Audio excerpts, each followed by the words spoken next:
Hey everyone, welcome to another episode of New Slang. I'm Thomas Mooney, your host, and we close out the week being joined by singer-songwriter Stephanie Lambring. A few weeks back, she released an excellent album called Autonomy. It was released October 23rd to be exact.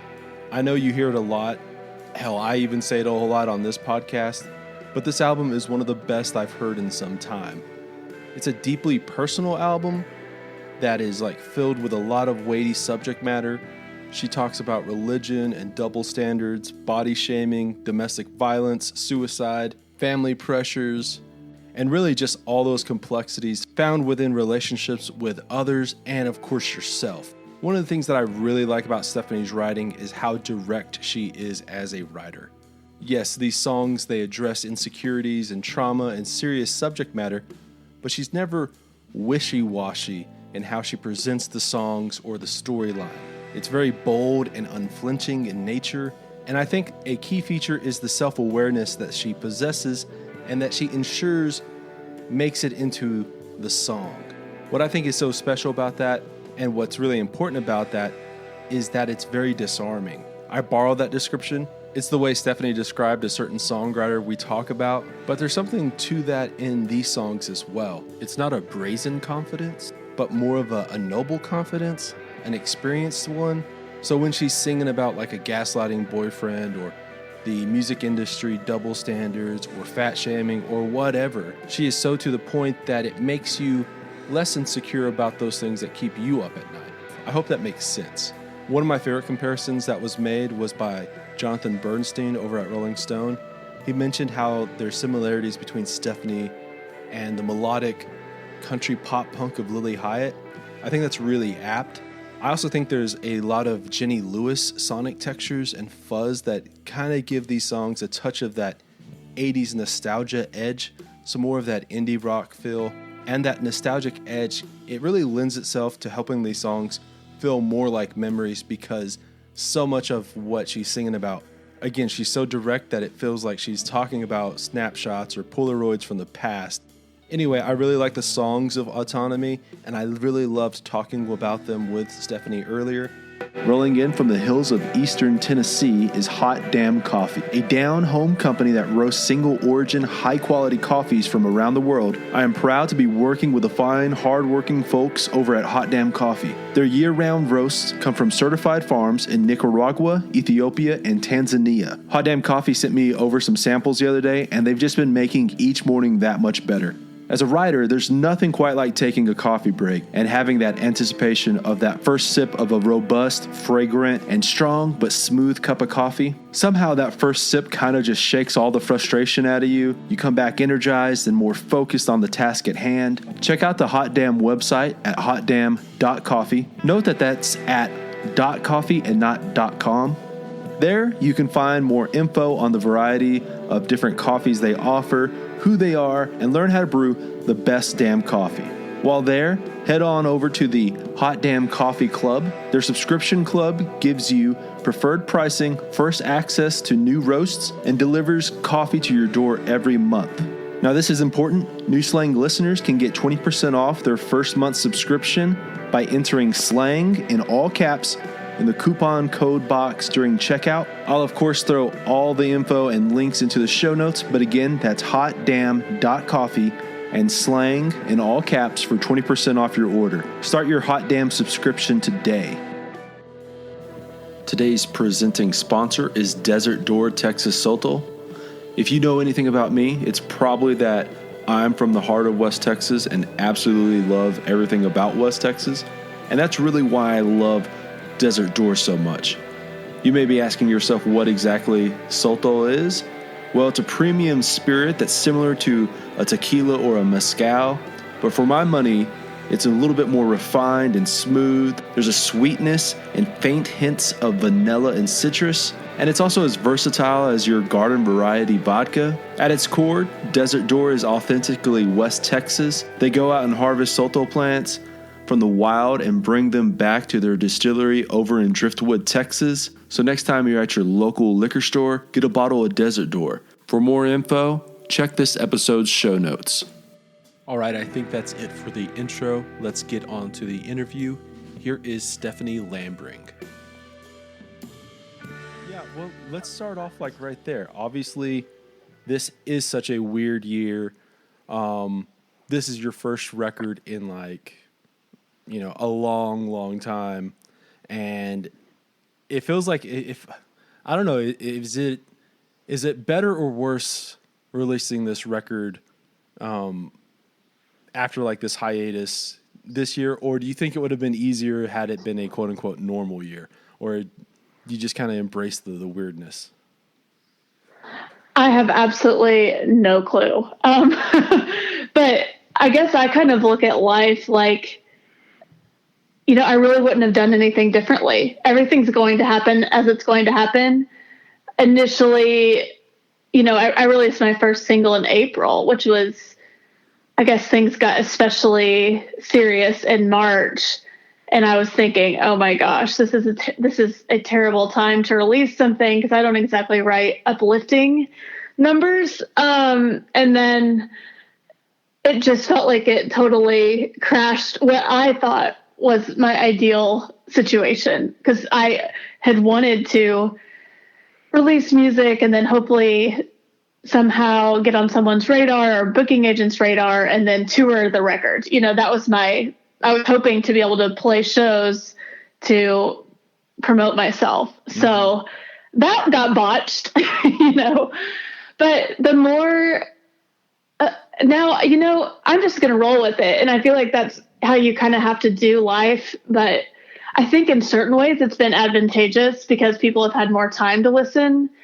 And a lot of artists are in the same boat. Like I'm in a way kind of on an even playing field with other artists because they can't go out and promote their stuff either. So I don't know. I don't know any other way. And the last time I released music was 2009. So totally different landscape from then even. I'm just on the ride and seeing where it goes. Yeah, that's what it seems like for a lot of artists is that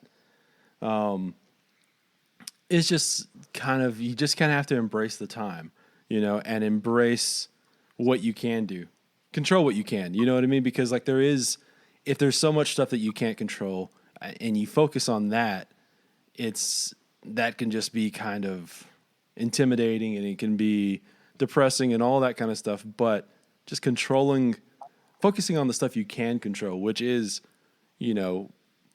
releasing the record and engaging with artists or with fans in that capacity. And then of course, like just kind of using your time to, I don't know, write and just do better. I don't know. Like it's weird because I think like even though like we've had all this like downtime, let's call it, we're all in limbo. It's not necessarily like the most ideal writing time for a lot of people, I don't think. Have you been able to like do that, or have you been focusing more on other things? Yeah, I'm jealous. I remember whenever it was earlier on in the pandemic and it felt like everyone was, unlocking their creativity. And I have not felt that way. It has not been a time. I haven't written anything, which is kind of scary to say out loud, but that's also not abnormal for me. I tend to be like a one-track mind person. So I've really been focusing on this record. And so I guess you call it the businessy part of my brain has been at work. And I kind of enjoy that too. I mean, there has been some creativity, obviously, with just like, single artwork and putting all of that sort of stuff together. But yeah, I've been in more logistics mode, I guess you could say. And I've also been enjoying not necessarily writing songs, but, writing about the stories behind my songs, like, just on social media, just regular kind of writing. So I guess I've been doing that, but it has not been this time where I've, developed a new hobby or written another record. And that's just not how it's been for me. I think once this thing is launched for a couple of months, then I'll start thinking about the next thing.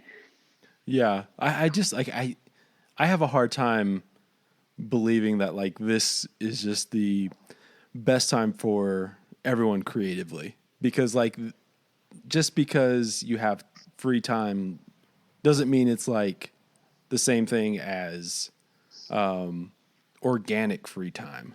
You know what I mean? I guess because like this is kind of like a forced thing, and yeah, I don't know. It's just so weird to like try and tell you, okay, you have all this time now, write. You know what I mean? And I don't know if it works that way. Yeah, I think for some people it can, and I think that there is some level of discipline that you can, and many writers do incorporate into their work. So I think in that whole realm, like that's definitely a possibility. But man, it's not a one size fits all. Some people are truly thriving, and some people are definitely. It's not the right. It's not the right setting. Mm-hmm. Yeah, I've been interested seeing what other people have. What I guess what I've gotten more out of all this, talking with people, is seeing what they've been doing creatively outside of songwriting. I know like a lot of people have been doing like gardening and like working on their houses and like painting and just doing a lot of things that you wouldn't, I guess, like if they're all wearing like the quote unquote songwriter hat or like the artist hat, working on like art from other places. And I just think like that's probably been a whole lot more beneficial for them, as far as once the juices start going, once they're able to start writing, that will be what they kind of, I've gotten it all in order, I guess. Like all that pre-time, I guess, you know? Oh, definitely. I think that feeds people creatively, and it nurtures their creative spirit. It's doing something creative, and, you know, it will come out in their writing eventually. But I think it all nurtures the creative spirit. I've just been waiting tables to make money to fund this whole thing. So that's like, I haven't, my life kind of returned to normal in the end of May. I went back to work. So I've just been kind of in this world of my day job, which is usually a night job, you know, trying to launch this thing.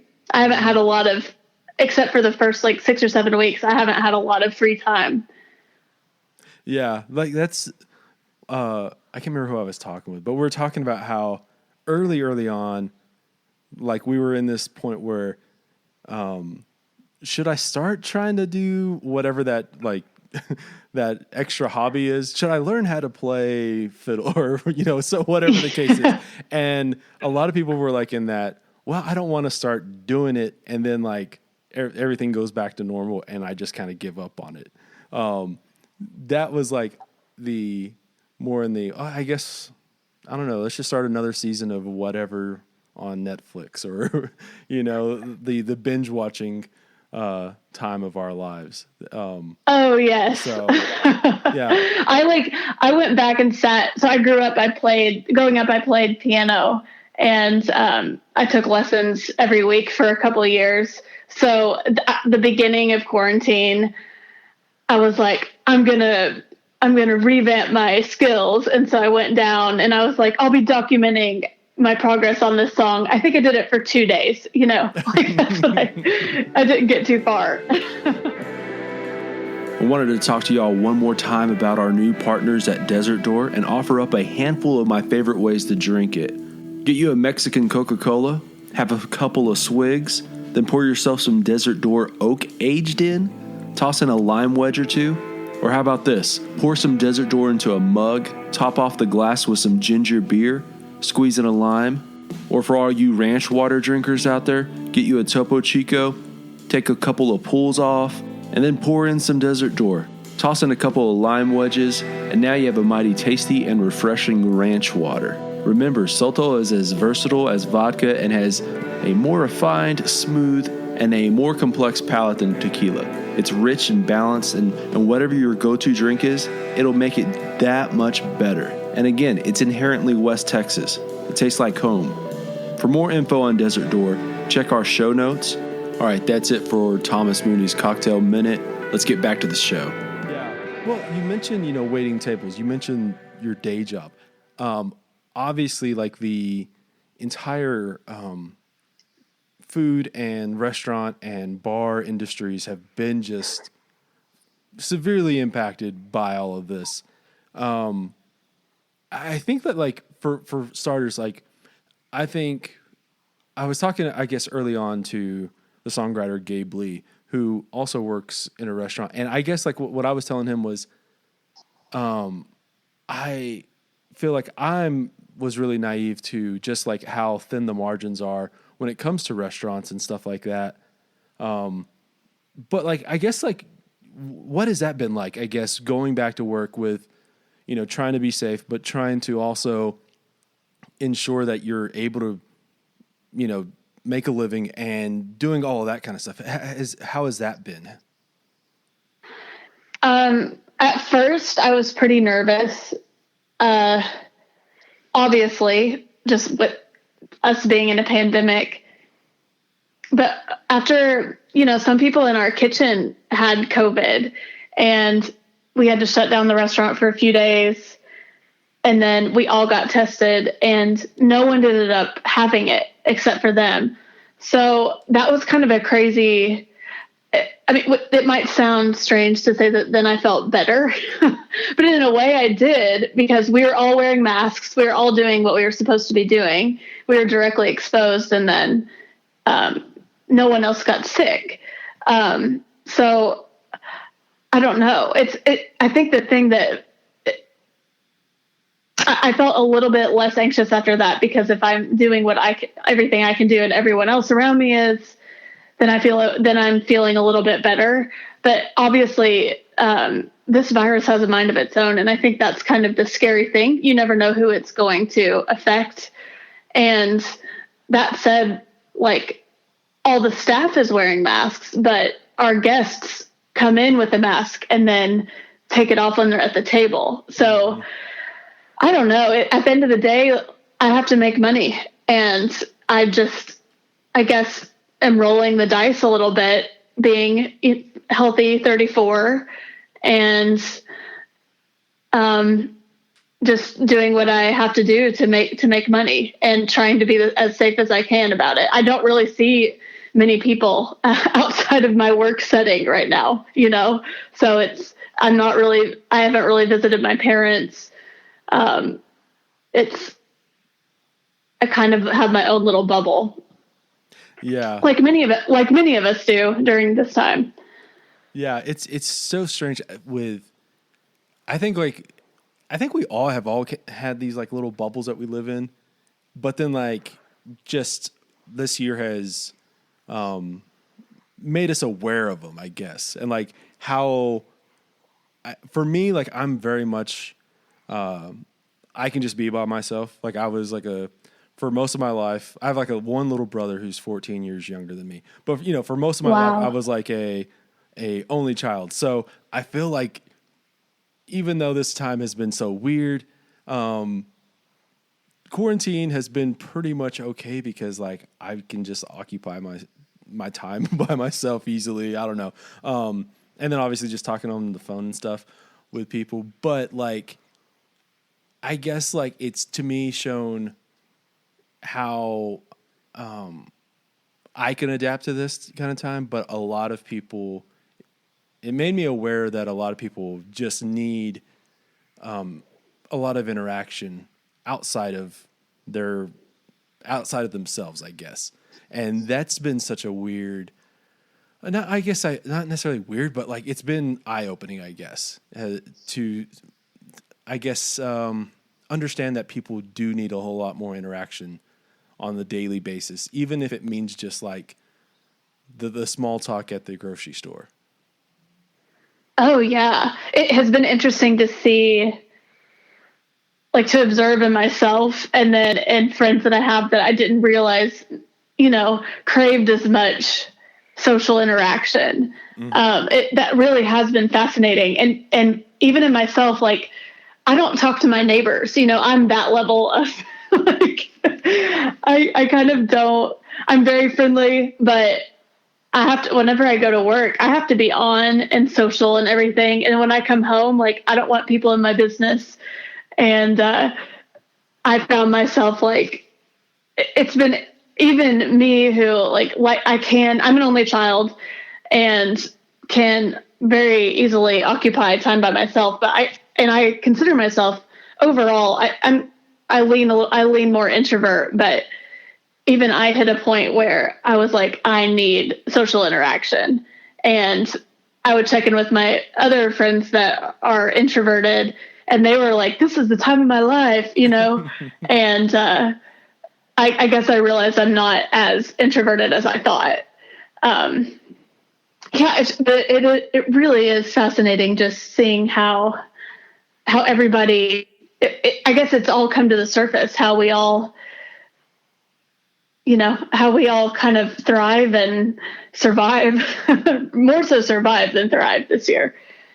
Yeah, like I guess like there's like this fine line between, for people who need all that interaction, there's like, I think a lot of us have maybe I don't know, like, I guess misread what that social interaction that they need to be productive and to feel good and all that stuff.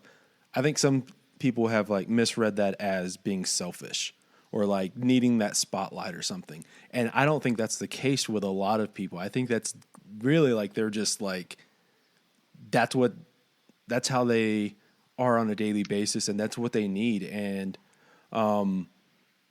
yeah, I don't know, like it's been an interesting time for like self-reflection, but I think overall, as far as like seeing everyone else, seeing, I guess, like the people around you, observation of the people around you, of people in general, has probably been like more interesting for me. Yeah, you can only think about yourself so long, I guess. Definitely it takes all kinds of us, I would say. Mm-hmm.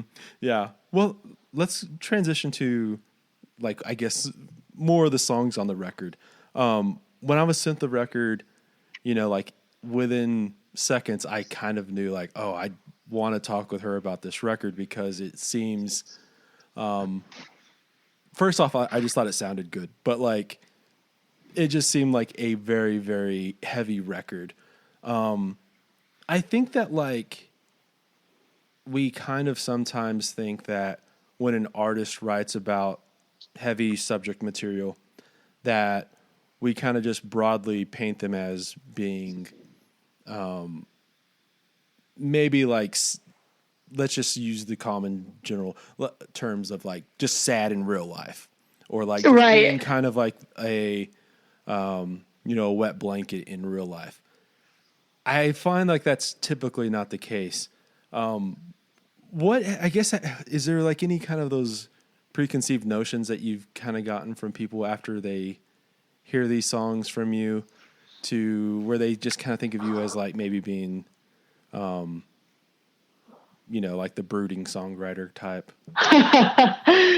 Oh, I haven't had, I get the opposite. I mean, I guess I hear that mostly I haven't gotten that from people that have learned about me through my record, to my face anyway. I'm sure people think it, but I haven't really had that brought to my attention directly. That said, all the time I can't believe these songs come out of you. And I used to always say, I'm a happy person, but I write sad songs. I remember telling that to my therapist, like when I started therapy 6 years ago, and she was like, oh, you have a lot to learn. So I kind of have come to this place where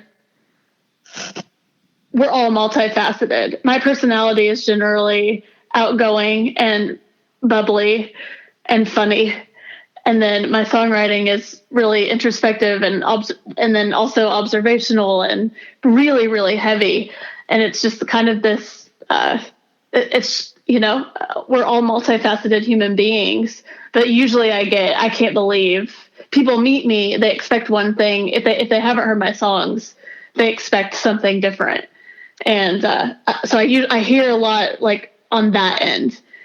And then I also like, I think I find myself, especially in doing more interviews, I have to keep myself in check, because I don't want to turn on my performance personality. You know what I mean? Like I want you to know that I'm not this sad person, like, some insecurity inside of me feeling like I have to show you that I'm really not, it's interesting. I've done a lot of thinking about that with people talking about the heaviness of my record.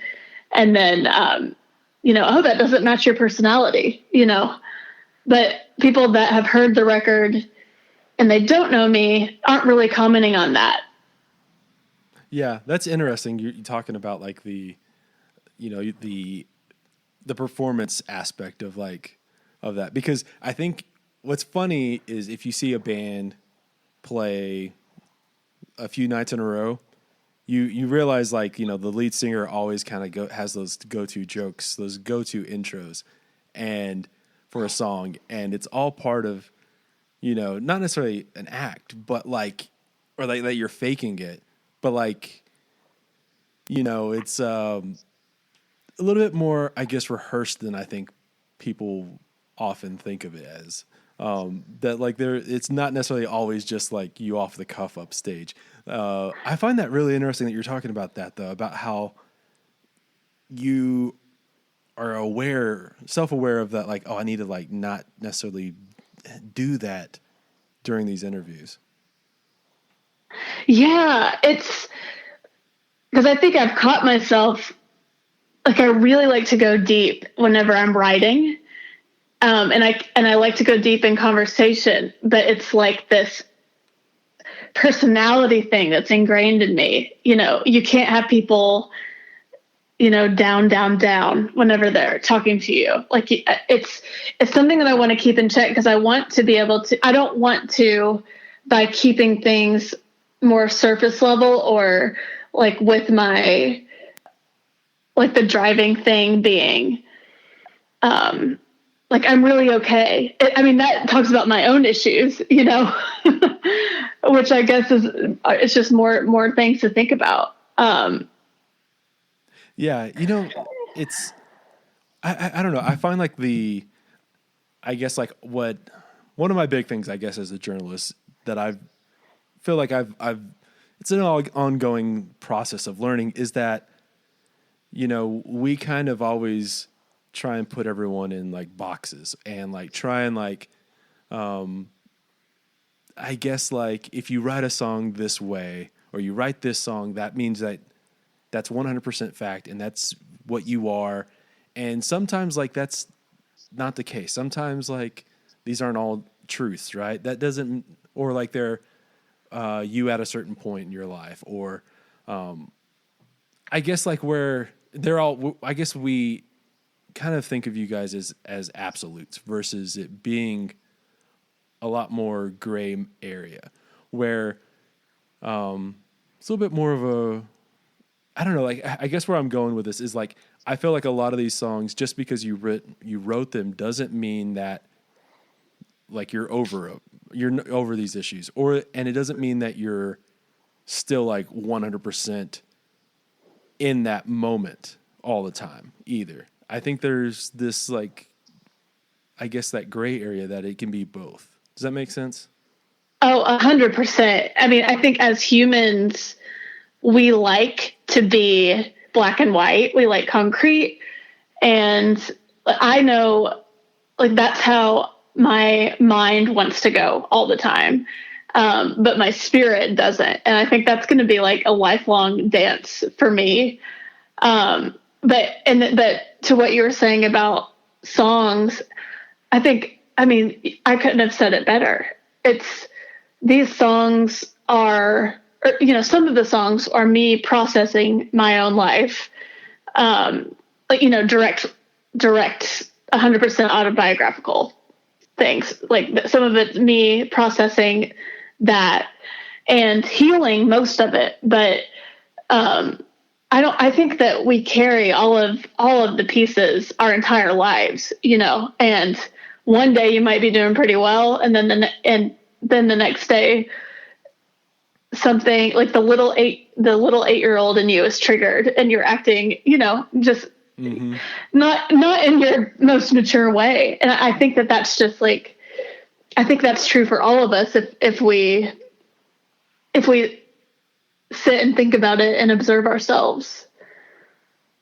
Yeah. I just think that like there's, I guess like for some songwriters and a lot of times, sometimes, or I say a lot of times, sometimes, but a lot of times you're talking with people and, a record will be, or a collection of songs will be a little bit older than when it's released, a year, 2 years, whatever the case. And sometimes that artist is like, they needed to make that record because it was about that moment in their lives. And, they are able to move on from that moment.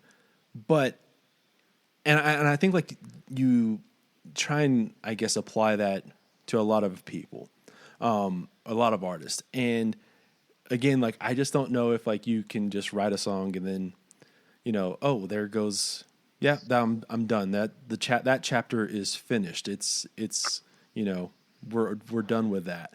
And, I don't know, like, I just find, yeah, again, like everyone's a little bit more complex than that. And I feel like this record is a lot more complex than just that either. 'Cause you do talk about a lot of intimate moments, a lot of insecurities, a lot of like past trauma that you're trying to work past. And like you said, a lot of it has healed, but like you have these everyone has like little trigger points, little things that can, remind them of the past, remind them of insecurities. But at the same time, I think like there's these little moments in this record where I hear like, a lot of confidence, or a confidence to, it feels juxtaposed, but a confidence to even talk about or address this kind of stuff. Yeah. I think there's I've been getting like, probably not as well put as you just put it, but I've been hearing that a little bit. But it takes a certain, I guess, boldness to sing so directly about something. Like, I'm a very direct writer. There's not really, everybody can have their own interpretations and kind of see it through, like see it through their lens of their experience. But I'm a very direct writer. So I think that there is maybe this confidence or boldness that even if the topic is heavy, like it's carried in the song. And I don't know, I think that can kind of jar some people and make them pay attention more, like to what could be a more singer-songwriter-y theme than what they would normally listen to, if that makes sense. Yeah. I think that like because I think like what a lot of these songs, they have scenes that feel very, very vivid, that are very, very, like you just had like a Polaroid camera at these moments, and we're able to like take a photo or like a video, and then like somehow put that into a song. Like, and that's like in the songs like, Pretty, or like Mr. Wonderful, or like Daddy's Disappointment. There's like these really, it feels like those are like just, vivid flashbacks, Polaroid photos or video of those moments. And I feel like that's what like can help a lot of people understand that, is like, because, and it goes to like what you're talking about, like the being bold and being direct, because it does feel like it just happened 5 seconds ago. Oh, totally. And I think that sometimes and it sounds counterintuitive, but I think that sometimes the more direct you are, the more universal something can feel. Mm-hmm. Like you feel more seen. You know what I mean? The more specific you are, the more you can, as a listener, the more you might be able to put yourself in the story or remember, oh my gosh, I had something like that just like that happened to me. And it can oddly have a more universal effect. Yeah, like it very much like sets the table, I guess. Like it can like give someone a something to latch onto. You know what I mean? Like that makes it kind of like in that. This is going to be like a weird maybe analogy, but you know, like whenever you have a dream and like it feels very very real, and then like when you wake up, there's something that like happened and like it just seems like, oh, that was definitely a dream, and that was there's I guess this element of weirdness in the dream that you become aware of once you're awake. It's like the exact opposite, where like for example, like in one of those songs you talk about like standing at the free throw line at like a high school dance kind of thing, or I don't know necessarily high school. I don't think you mentioned high school per se, but you're at the free throw line, and I think like that's a real world element that like just makes people get thrown into that moment. Yeah, because it's like if you had like kind of drifted off, it kind of pulls you in. I know when I listen to music, I am particularly drawn to specificity, and I really think that that's an impactful writing style. Yeah. What I guess like what I was wanting to ask to connected to all this has been, since you are such a direct writer, has that had like an impact on like I guess like people close to you telling you, hey, like why are you writing about me? You know what I'm saying? Have you had any of those kind of like hard conversations or, like I guess like bad breaks in a friendship or relationship in general? You mean if I write about another person? Yeah, like because obviously like these are moments where, it's not just you, talking about all this stuff. It's you're talking about other people too. Right. I have not had that experience with people that I've directly written songs about. Maybe it's because it didn't paint them in a negative light necessarily, but yeah, I'm thinking of a couple people, like for my song Joy of Jesus, the first verse is about my friend Elise Davis, who's a great artist. I did feel uncomfortable whenever I knew she was, it's kind of like one of those things where you don't know what they're going to think. But her response when she heard the song was like, holy cow, like that's exactly what happened.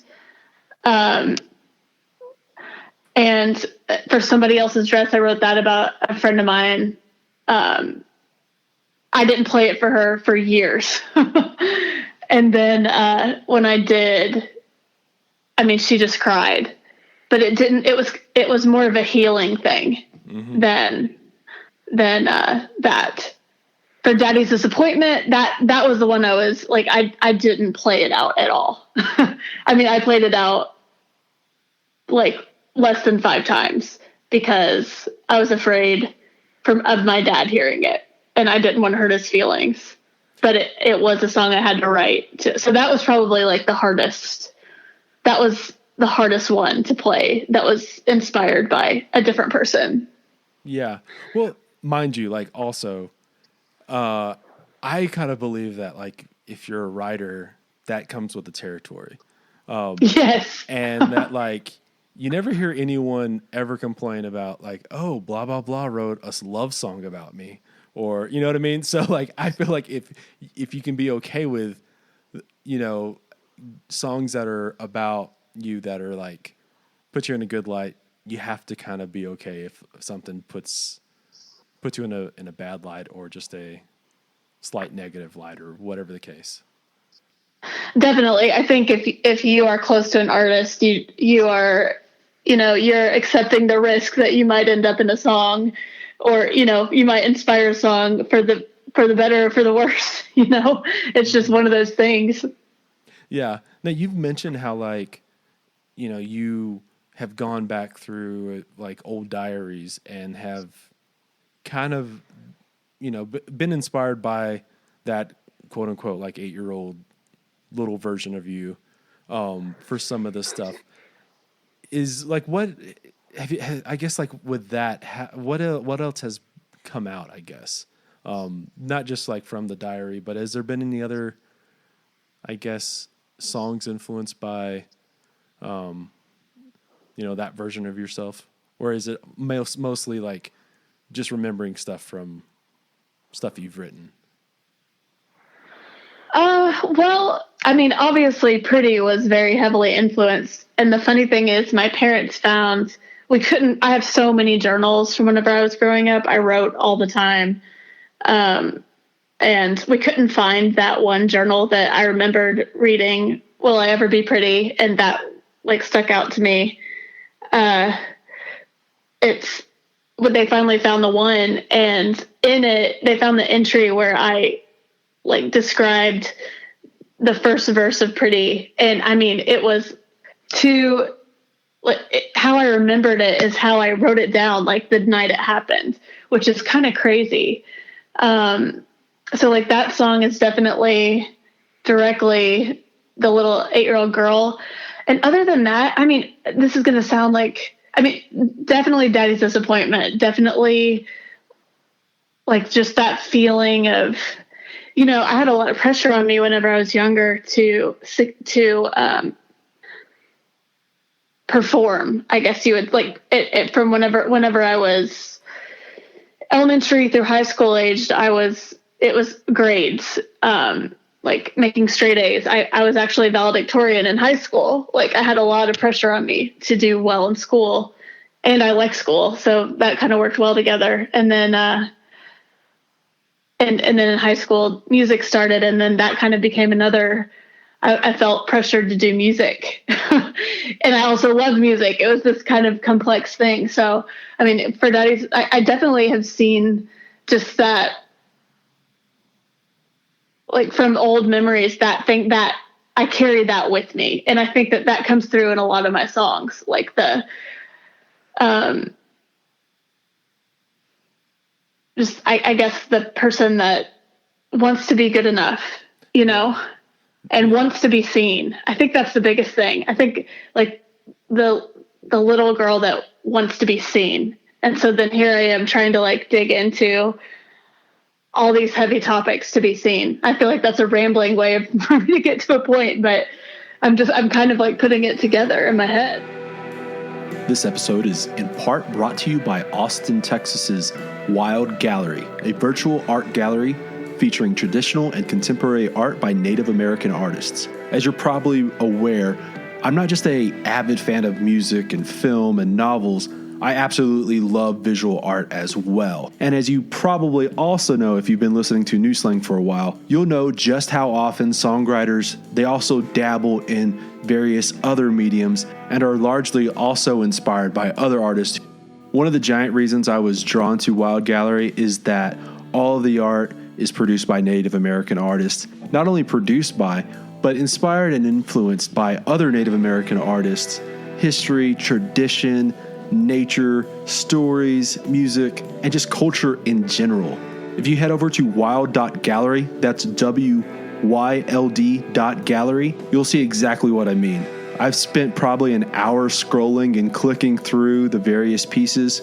There's just some incredible pieces featured and such a vast array of styles as well. Everything from newer pieces inspired by both like the American West and a bright and bold pop art feel to more traditional fine art oil on canvas paintings. And then obviously there's plenty of pieces inspired by Native American traditions as well. Like I mentioned earlier, they're currently a virtual gallery, What's so great about that for you is that you're able to purchase these pieces from anywhere. And with Christmas coming up, they'd make perfect gifts. Talk about just like one of a kind, unique, and probably more importantly, well thought out gifts that'll excite anyone from your parents, your grandparents, your in-laws, siblings, yourself, really just whoever. And also, I'll be perfectly frank, it's time we have this talk. With everyone working at home these past few months, I've been on so many Zoom calls and I've seen so many Zoom call screenshots on social media. And we really need to talk about some of y'all's home office spaces.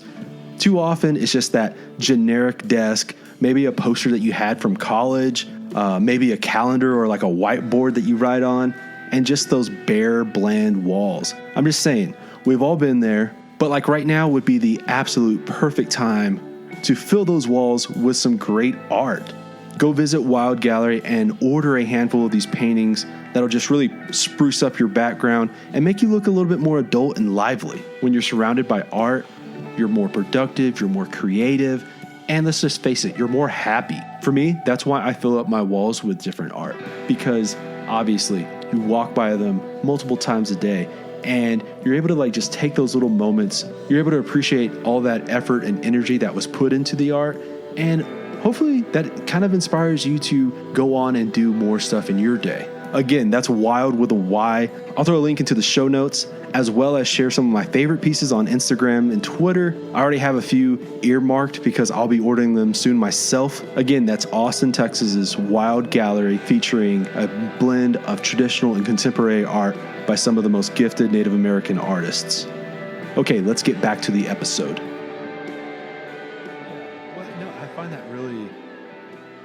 I always say like I find that interesting, but I find like what like to be seen, but also like the I guess like the expectations, the pressure that you're talking about, where like I guess once expectations comes into play, it can take something that was like initially fun or initially a joy, and turn it into something that's not fun. That's a lot more, like you said, a lot more complex.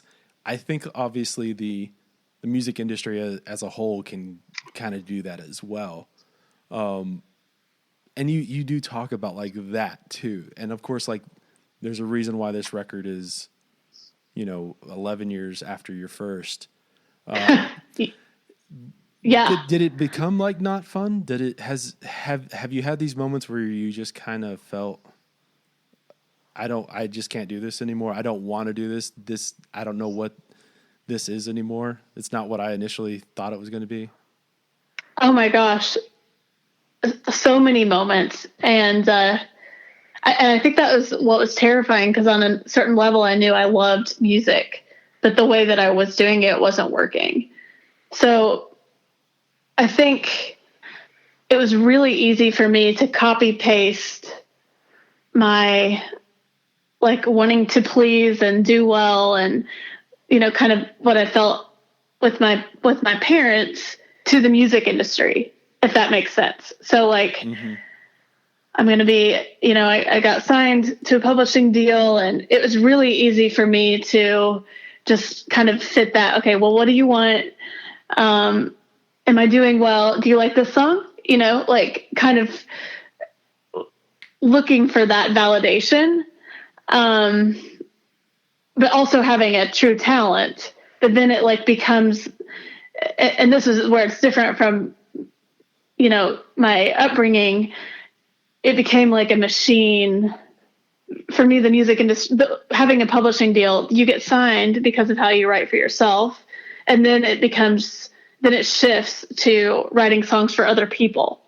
So the longer I would start out my publishing deals, I'd be writing killer songs that I'd done by myself. And then I would be having 3, 4, 5 co-writes a week, and just kind of slowly losing myself and my vision for myself in the process. So like definitely in my publishing deals, I got very disheartened, because I stopped doing what I truly loved, which is writing by myself for myself. And I got yeah, so definitely in those moments. And then whenever I was in my early 20s, when I released my first record, Lonely to Alone, I mean, it was back when MySpace was cool. Somebody posted a link to my MySpace on a BBC Radio 2 message board. It had a good response. And then the moderator emailed me, asked me to send him some songs. And then that weekend I was played on Bob Harris's BBC Radio 2 show. Like, it was crazy. And then I had an opportunity then, whenever I was 22, 23, to tour the UK, but I just wasn't ready for it because I think I had not carved out my own vision. I think that's what in recording this album, it's a totally different, recording and releasing this album is a totally different experience because, you know, I'd been out of the music industry for 3 years at the point whenever I started writing this or recording this record. And I was kind of stripped away. Like, I'm not doing it. You can't ever be 100% black and white, but I'm not doing it just for my parents anymore. I'm not doing it for the music industry accolades. I'm doing it for myself. I'm not doing it for the people that want me to release music. Like, I'm doing it because I know this is something I want to do. But it took me like totally giving it up and taking a chance that I may never do it again whenever I left my publishing deal. But I knew that if I were going to do it authentically, like, I had to take a complete break and risk not doing it again. Yeah. Like, it's so weird because I think in life, and this applies to everything, is you kind of always set up these little goals for yourself.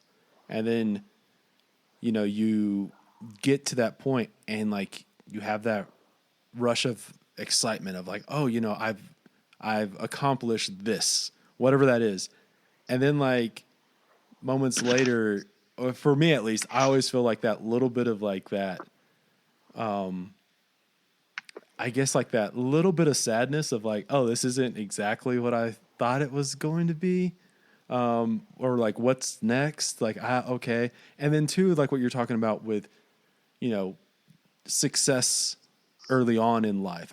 What I realized is that, you know, a lot of our favorite artists didn't get like, I guess like where they didn't, a lot of people aren't successful until their 30s. And that has to do with just being, I guess, being stepped away from like all the hard work, knowing what they want, knowing like just how difficult everything can be. And, yeah, like, I don't know. It's so weird because I think like early on, if you were just given that golden ticket to become to have everything you want at 20, 22, whatever the case is, most people would take that, but then like it can feel like you said a minute ago, is like you weren't necessarily ready. You didn't know how to handle it, I guess. No. Yeah. Like, how do you handle? I mean, some people can, but like I was not even. I had, you know, my essence.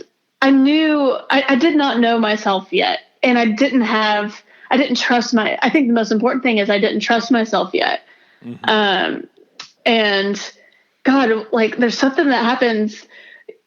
You know, I like 30s so far. You know, I feel like I've really come into my own, and I'm so thankful that whatever that the circumstances combined the way that they did, and then I'm glad I didn't keep on that track, because I wouldn't be where I am today. I don't know. I might be, I feel like I might be a total nightmare if I had like kept on that track then. I think I would be an unhappy nightmare, and we don't need that, you know? Right. Yeah.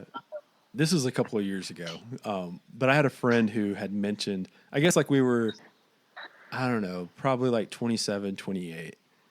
And she had mentioned that she felt the same that she did back when she was 22. And like, she felt I feel exactly how I did when I was younger, until I hang around someone who's like 22, 23. And then I realize that age difference is like massive. You know what I mean? Oh, it's huge. It is insane how much of a difference there is. But I totally relate to that. Like, you can feel, I totally, that resonates with me 100%. Yeah. And like, I had never like really heard it that way until she said it. Then I was like, oh, okay, yeah, I know exactly what you're saying, because yeah, like, do I feel any different than I did at 22? No, I feel like, yeah, I feel the exact same person, you know, whatever the case is. Until you hang around people that age, then you're like, oh my God, don't tell me I was like this back then. Please. Yeah. Yeah, it's scary, really. It's scary if you go dig in there, but it makes for some good stories sometimes if you think about, like you can't see me now, but my hands are over my eyes just thinking about some of the things.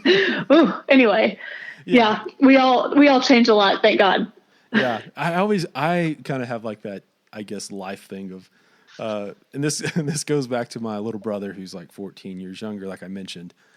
He just graduated high school, and like I remember just telling him, like, from like 16 till now, I'm like, you don't realize it, but like, you're a shithead, and hopefully like one day you'll realize that. And if you do realize that, you're gonna like go, oh man, you know, like, do I always, I guess, like, because I think of that for myself, like going, oh, you were just a shithead at 18. You didn't know what the hell you were talking about.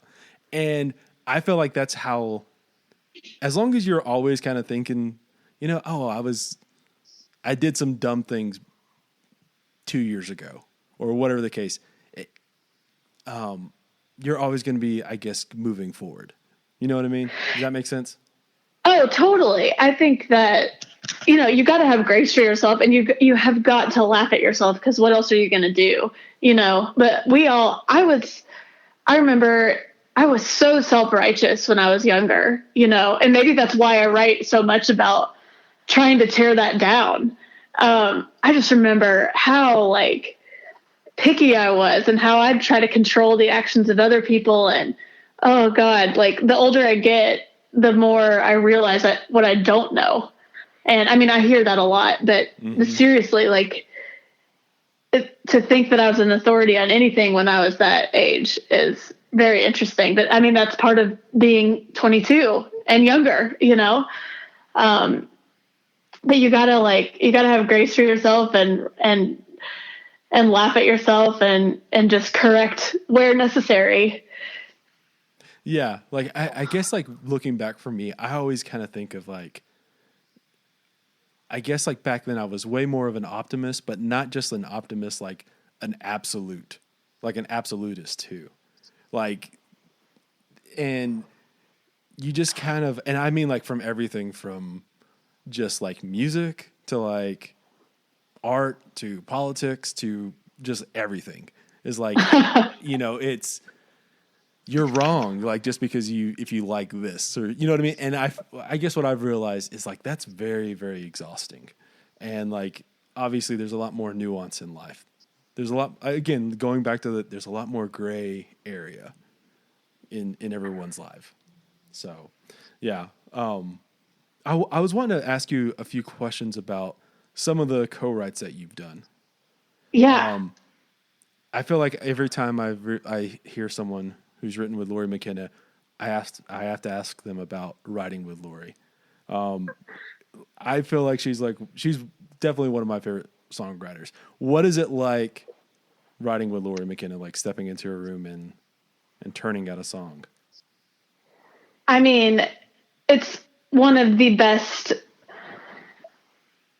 experiences one could have, like, in that co-writing sphere. I mean, she makes you feel, well, first of all, you're intimidated as fuck.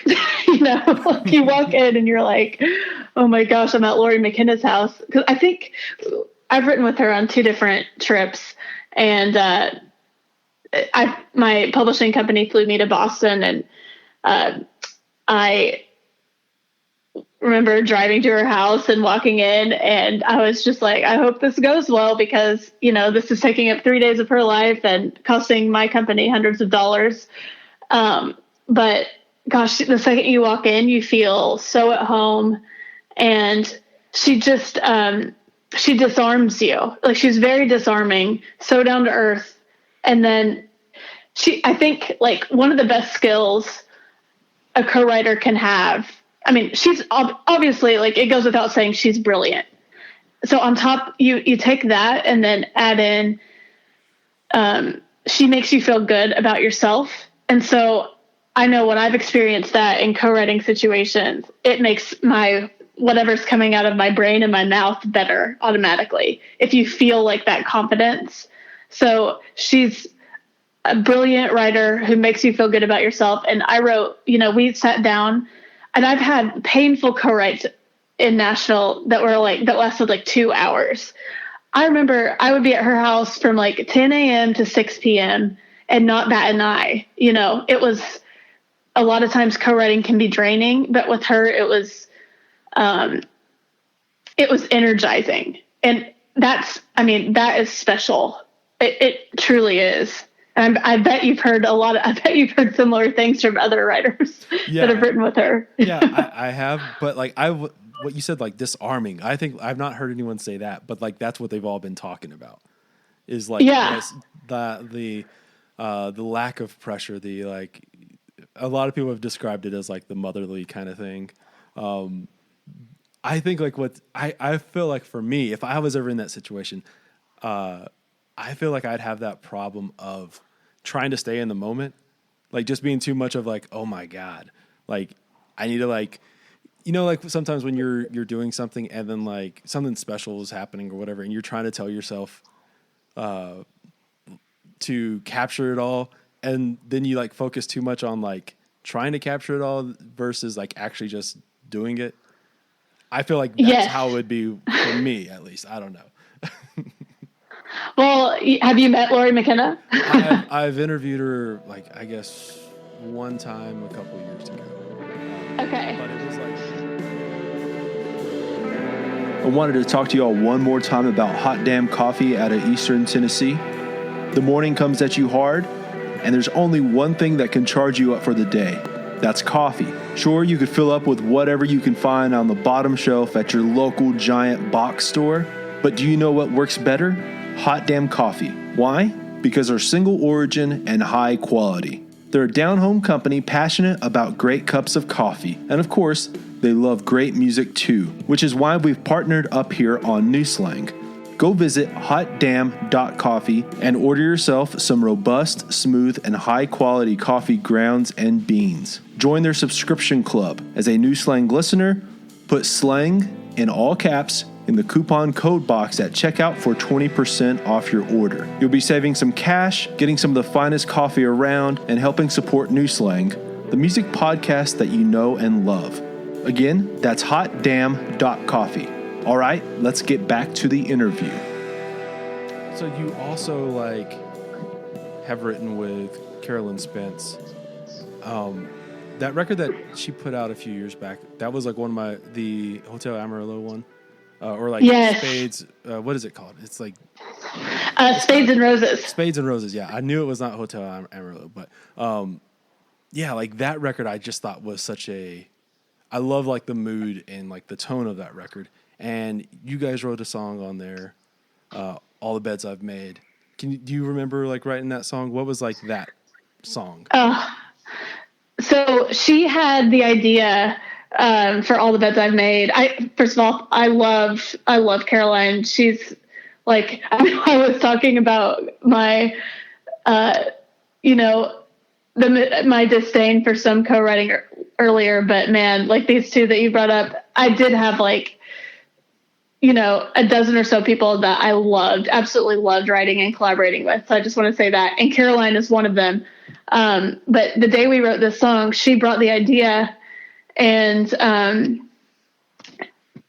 we just kind of like filled in the blanks. We were talking about just, kind of our experiences and lack thereof in relationships and kind of like putting together like what we hoped for one day. But that song just kind of magically came together. And she's had really big success with that.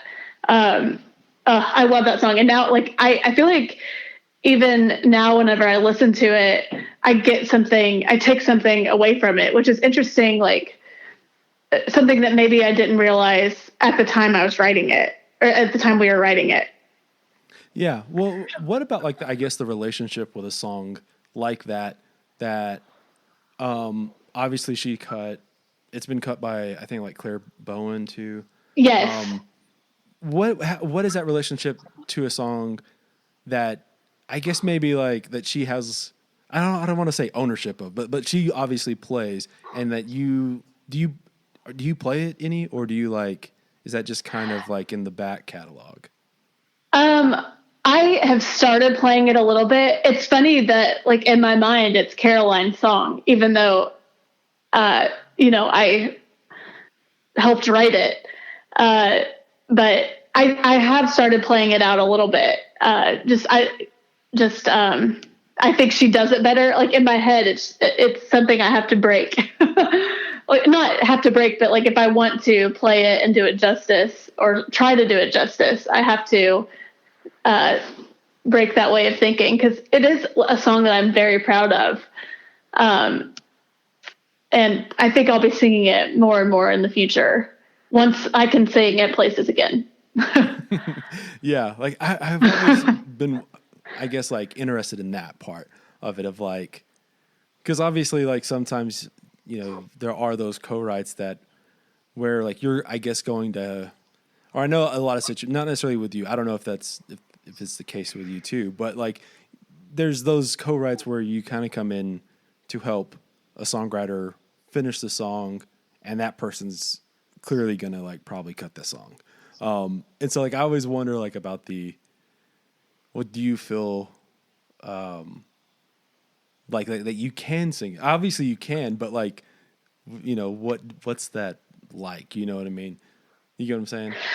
Oh, totally. Well, I think because I have had some cuts, it's a more normal thing for me but whenever I'm singing it, it still feels like, I wrote it. It feels like I'm introducing a song at a writer's round. Like, this is a song that Terry Clark recorded. It kind of feels like that for me, rather than I wrote this song, but I think because I spent time on Music Row and had other people recording my songs, it feels less weird to sing it. But I don't really feel like it's, my song as an artist. Yeah. Yeah. No, it's such a weird thing, I guess. I don't know. I was also going to bring up Andrew Combs, that song off of, I guess his second record. I'm bad with like album titles for some reason. I know that the song is Long Gone Lately. That I feel like Andrew's like one of my favorite songwriters too. He's so good. He's so good. I guess I interviewed him probably, this is a long time ago now, right after his first record came out. And what I was telling him though was like, there's always like at least one line minimum in a song that I go like, holy shit. Like that is like, where did you come up with that? Where is this? Like, there's always like that, just that nugget of gold. And at least one line that you're kind of like blown away with. Clearly though, you guys wrote, or he cut at least, Long Gone Lately. What was that like writing? What was the moment for that? Oh gosh. I mean, Andrew and I had pretty regular writing appointments. So I don't know if I remember that specific. I feel bad that I don't necessarily remember that specific co-write, because we just wrote together so often. Mm-hmm. And it wasn't like we were writing for his, it didn't feel like we were writing for his project. We would just like get together. He'd usually start playing guitar, and I don't remember specifically like who had the idea. I think actually, now that I'm thinking about it, I'm pretty sure I had the title concept for this one, but all of our songs kind of like wove together pretty easily. I'd say we wrote together like once a week for a while. So it's hard for me to recall that specific session. Yeah. No, I mean, like it's something that if you're doing something like that with someone constantly, it's hard to or it can be hard to recall the, I guess the specific moment. And it's also been 6 or 7 years ago. That's what I was going to say too. I was going to say it's also he's had 3 records since then or something, but, yes. Yeah. As far as for you specific, I know it's different every time. And, but when you sit down to write a song, what is kind of your go-to thing? Do you pen and paper, or do you have the laptop out, or what's kind of your thing? I used to be strictly pen and paper, but then my time on Music Row made me a laptop lady. And then now I do a little bit of both. I lean toward laptop because I can edit it so easily. And then any ideas that I have, I can just, jot down super fast and press enter enough that they're at the bottom of the page if I need to recall them later. So I typically do that, but usually anymore, I have I have a song concept, and right now I have probably 3 concepts floating in my head. That's as much as I'm doing with writing right now, but I know a couple of topics that I want to write about. And then, a combination of discipline and inspiration hits, and I kind of sit down and will just try to write something. And I tend to be, now that I'm, independent, I tend to be a pretty meticulous songwriter. I'd spend a while on one song. Definitely not a quantity writer anymore. It's more zeroing. It's more about really, really trying to dial in. And I'll spend forever. I'll spend I'll spend a couple of months on a song and other songs at the same time. And then after I feel they're finished, then I might have the idea to change a line or something if it feels right. I did that for Mr. Wonderful. But yeah, I'm typically a laptop person who does it very meticulously. Laptop.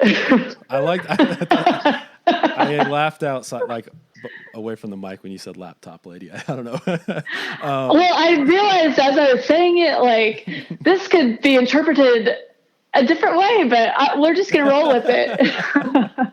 Yeah. You mentioned how you got a couple of ideas floating around in your head. I think and I've talked about this on the podcast before, but I guess for some reason we also always think of, the writing of the song is just being you manually writing the song, writing down the lyrics, wherever that is, versus all the work up to that moment. That to me probably feels way more. That's where I guess the time investment really is whenever those ideas are just kind of floating around and you're trying to, I guess figure out the angles of what you want to write.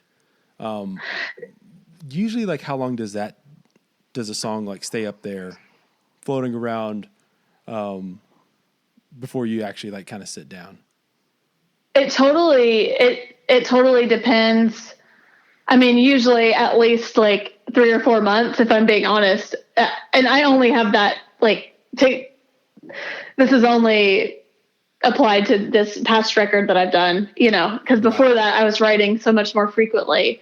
But I would say at minimum I have the idea floating around for 3 or 4 months. But Little White Lie, I had that concept for 5 years before I sat down and wrote it. Or not 5 years. Sorry, it's been about that long since.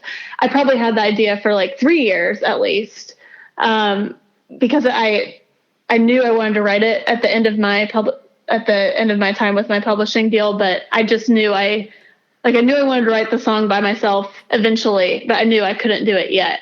So that concept I had in my head for a couple of years, just trying to figure out my approach. And, it's like when you have a concept in your head, there's on some level, you're looking for the storyline somewhere, or you're taking your experiences and observations, and you kind of like file them with that song concept, kind of like a word web in your mind, little by little.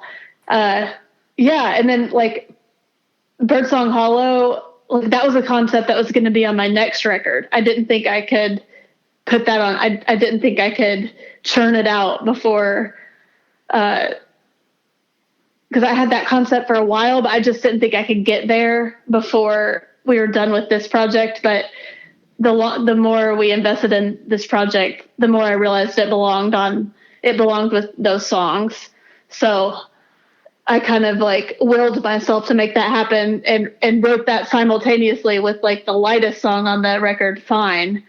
Fine was probably the least, like, Fine was just kind of something I wrote to. It wasn't this big concept that I had. It was kind of like this soothing thing for myself. Like this is what I needed to hear from somebody, so I'm going to tell it to myself. Yeah. Yeah, I find that really interesting, because I think sometimes we over-romanticize the effortless aspect of writing, where it's like, oh yeah, I got that idea and I just spit it out. You know what I mean? And like, to me, I feel like I overthink everything so much, and I would just have stuff like floating around thinking about it. Not necessarily overthink, but like, you know what I'm saying? Just having it float around for a while before I ever actually say it. And I feel like a lot of songs have to be that, even if it's not a conscious, even if you're not doing it consciously.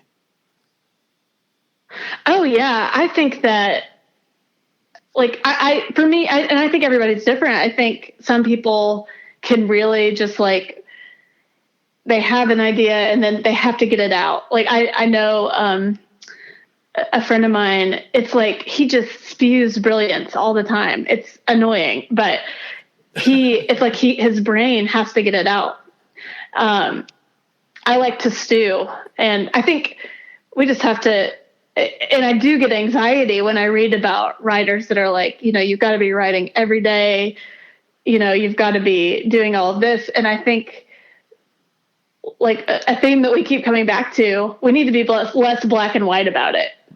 Everybody has their own way that they operate. Yeah, for sure. I think like one of my favorite songwriters like all time, he's this guy named Terry Allen. He's from here in Lubbock, Texas. And he's not just a songwriter, he's a concept artist. Like he's done plays, and he's done like sculptures and all kinds of stuff like that. But like he's talked about how like he it goes to, I guess, to the discipline of working every day, but it's not necessarily, he doesn't think of it as like you have a quota to do every day. You just have to be, I guess, like allow yourself some time to work in that capacity, in that space. And if something happens that's actually like physically that you're able to get out, that where you're going to be able to like show someone, hey, this is what I did today.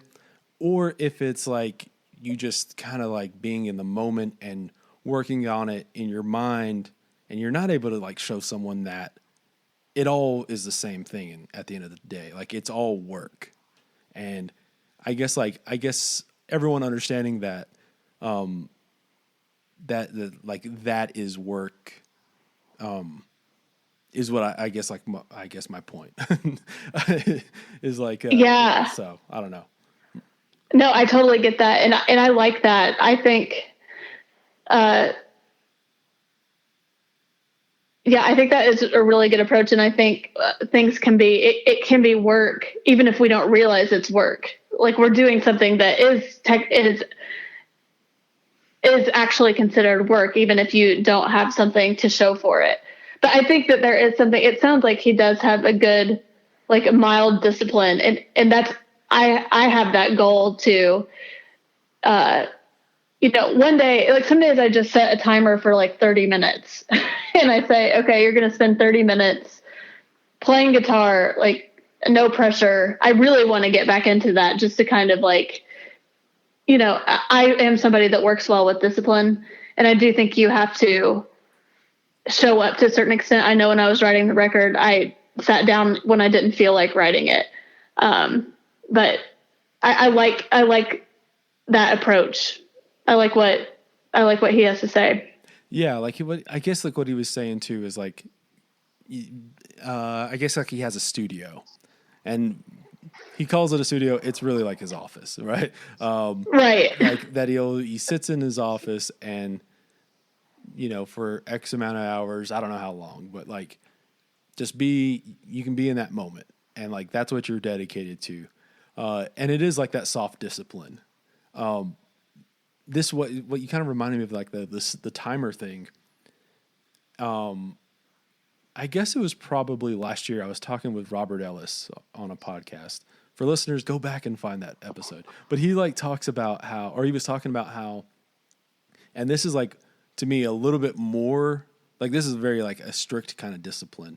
But he was talking about how for like 3 hours, he'd like set 3 hours aside. And then for like, I'm going to have like the numbers wrong on this, but it was something very drastic where it was like, he would like work intensely for 5 minutes and then for like 1 minute, like take a break. And that 1 minute break would be washing dishes or like folding laundry or just doing something else other than that work.